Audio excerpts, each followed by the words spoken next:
নমস্কার, সময় কলকাতায় সবাইকে স্বাগত। সময় নিউজ নিয়ে সঙ্গে রয়েছে আমি পায়েল। চোখ রাখবো বিস্তারিত খবরে।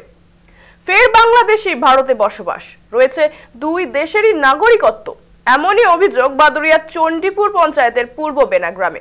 পরিচয় গোপন করে বহু বছর ধরে এদেশে বসবাস বাংলাদেশের বাসিন্দা এস.এম. মিরাজুল ইসলামের। ভারতে এসে নাম পরিবর্তন করে হয়েছে মিরাজুল আলী মণ্ডল। এখন তিনি এখানে স্ত্রী সন্তান সহ আরামে বসবাস করছেন। সূত্রের খবর, 2002 সালের ভোটার তালিকায় তার নাম নেই, তবে কয়েক বছর আগে ভারতে এসে পূর্ব বেনা গ্রামের এক মহিলাকে বিয়ে করেন তিনি এবং সেই শ্বশুর বাড়িতেই বসবাস শুরু করেন।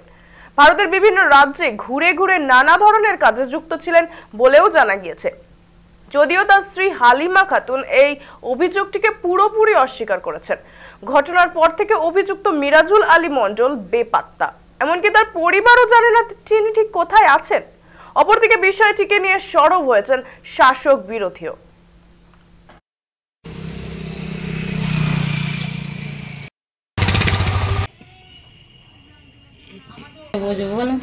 সে অনেক দিন থেকে এখানে আছে বলে, মুর্শিদাবাদ বাড়ি। বাংলাদেশের বাড়ি আমি কখনোই শুনি, আমার দুটো বাচ্চা, একটা ছেলে একটা মেয়ে।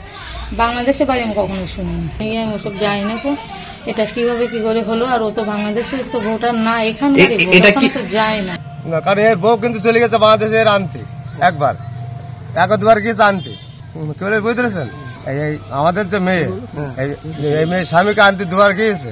আমি অবভিয়াসলি জানাবো, যেহেতু এমন একটা কি বলবো, মানে দেশের বাইরের ব্যাপার, তো অবশ্যই তাদের মস্তিষ্কে দিতে হবে। তারা যেটা স্টেপ নেবে সেটা তাদেরই ব্যাপার, আমাদের কিছুই করণীয় নেই। আমাদের কাজ হলো ফর্মটা বিলে করা এবং ফর্মটা নিয়ে এসে পোর্টালে লোড করা। এর বাইরে যে স্টেপ নেওয়া বা কাগজ দেখার সমস্ত কাজ আমাদের উচ্চ আধিকারিক যারা আছেন ওনারাই দেবেন। দেখুন, এই ধরনের ঘটনা যদি ঘটেও থাকে, তার দায় কিন্তু নির্বাচন কমিশনের। নির্বাচন কমিশন কখনোই তার দায় এড়াতে পারে না।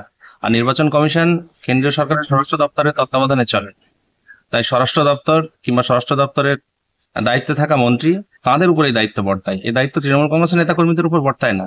সামনের বিধানসভা নির্বাচনে সাধারণ মানুষ যারা এই এসআর এর নামে এত পরিমাণ মানসিকভাবে সামাজিকভাবে হেনস্থার শিকার হচ্ছে, তারা ভোট বাক্সে তার জবাব দিয়ে দেবে।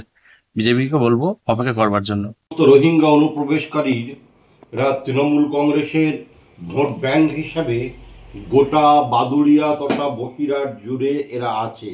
বাংলাদেশে সন্ত্রাস করে এসে আমাদের এখানে আশ্রয় নিচ্ছেন তৃণমূল কংগ্রেসের নেতা এবং নেতৃত্বদের সাহায্য সহযোগিতায়। এখানে এসে এই রোহিঙ্গারা লক্ষ্মীর ভাণ্ডার পাচ্ছে, স্বাস্থ্যসাথীর কার্ড পাচ্ছে, রূপশ্রী প্রকল্পের আওতায় পাচ্ছেন এবং কেন্দ্র সরকারের যে প্রকল্পের ঘর গরিব মানুষের পাওয়া উচিত, সেই তৃণমূল কংগ্রেসের নেতাদের নেতৃত্বে রোহিঙ্গাদের দেওয়া হচ্ছে। শুধুমাত্র ভোট ব্যাংক হিসাবে এদেরকে রাখা হয়েছে। এসআইআর হবার পরে এই রোহিঙ্গারা আমার ভারত থেকে, পশ্চিমবাংলা থেকে বিতাড়িত হবে